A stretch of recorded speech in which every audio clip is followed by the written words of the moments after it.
মুর্শিদাবাদের বেলডাঙ্গায় ভয়ানক ঘটনা ঘটেছে। আমাদের এই মুহূর্তে যে খবর পাওয়া গেল যে মুর্শিদাবাদের বেলডাঙ্গাতে দুজন, এদেরকে সন্ত্রাসী বলা যাবে, মমিন মল্লিক আর হোসেন মল্লিক, এই দুজন ধরা পড়েছে। আপনারা ছবিও দেখতে পাচ্ছেন।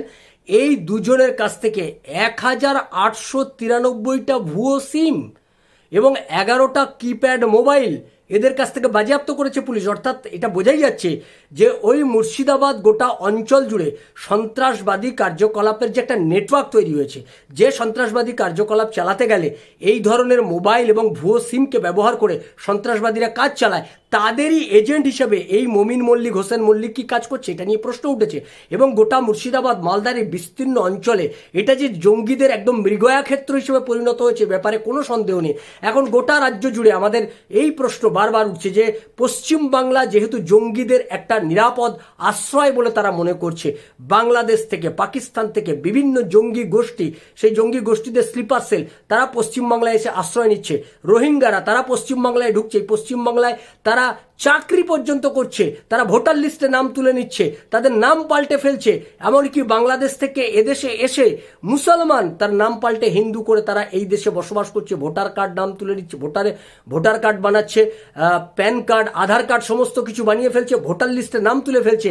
এই যে জঙ্গিরা এখানে এসে অবাধেই পশ্চিমবাংলায় দাঁড়িয়ে এই ধরনের কার্যকলাপ করছে, এটা গোটা পশ্চিমবাংলার কাছে এটা একটা আতঙ্কে পরিণত হয়েছে।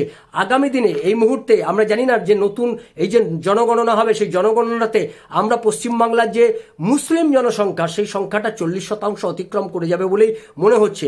ফলে আগামী দিনে পশ্চিমবাংলার জন্য যে কোন ভয়াবহ পরিস্থিতি অপেক্ষা করছে, এটা আর নতুন করে বলে দেওয়ার অপেক্ষা রাখে না।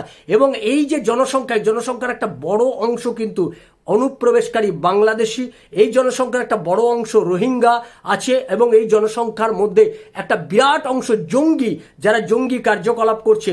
বিভিন্ন মাদ্রাসা, অবৈধ যে মাদ্রাসাগুলো আমাদের রাজ্যে প্রত্যেক দিন গজিয়ে উঠছে, এই অবৈধ মাদ্রাসাগুলো থেকে এই জঙ্গিদের, তাদেরকে ট্রেন্ড করা হচ্ছে। সেই জঙ্গিদেরই কি এই মমিন মল্লিক, হোসেন মল্লিকের মতো নয়, সেই জঙ্গিদের সঙ্গে থেকেই তারা এই ধরনের কার্যকলাপ করছে বলে আমরা জানতে পারছি। ফলে দেখতে হবে শেষ পর্যন্ত যে এই যে মমিন মল্লিক আর হোসেন মল্লিক ধরা পড়লো, তাদের শেষ পর্যন্ত রাজ্যের সরকার, তাদের ব্যাপারে সরকার, এই পুলিশ প্রশাসন কি ভূমিকা নেয়, তাদের বিরুদ্ধে কি আইনানুগ ব্যবস্থা নেয়, আমাদের এগুলোর দিকে নজর থাকবে।